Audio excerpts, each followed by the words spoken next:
President Trump promised to change Washington, D.C., and he has delivered on that promise during his first 100 days in office. House Republicans' budget takes action to further deliver on President Trump's America First agenda. It provides resources needed to secure our border, enforce our immigration laws, and deport criminal illegal aliens. It grows our economy by reducing taxes for American families and small businesses. It encourages investment to create good-paying jobs in the United States. It restores America's energy dominance by dismantling the radical left's Green New Deal scam and empowering American energy producers. Republicans' budget restores peace through strength to provide our military with the resources it needs to protect our freedom. And our budget will make the government more efficient and more accountable. Today, we are considering reforms within the Oversight Committee's jurisdiction that reduce federal deficits by at least $50 billion in 10 years. The cost reduction changes to the federal government are part of the president's vision for enacting his legislative agenda and pass significant taxpayer savings into law. Congressional procedure, precedent, and tradition too often contribute to an ever-expanding federal government, while too little is done to shrink the administrative state or make the federal bureaucracy more efficient. The budget reconciliation process, while imposing requirements and some limitations on cost-saving measures this committee is considering, provides a rare opportunity to reverse that trajectory. Specifically, the Oversight Committee is empowered to pursue civil service reforms, including federal employee benefits and reining in the influence of partisan and unaccountable government employee unions. Such federal employee retirement benefits far outpace the retirement benefits that most Americans enjoy in the private sector. The Congressional Budget Office issued an April 2024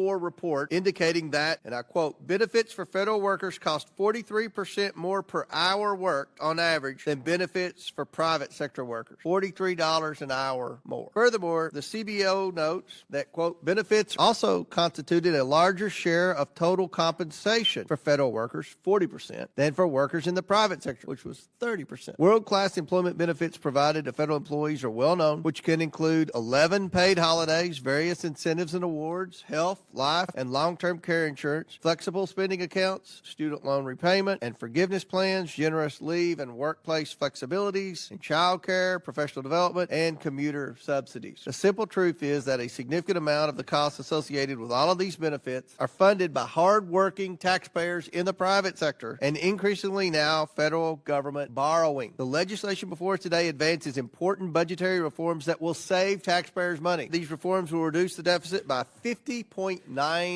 billion while moving us toward the more accountable federal government the American people demand and deserve.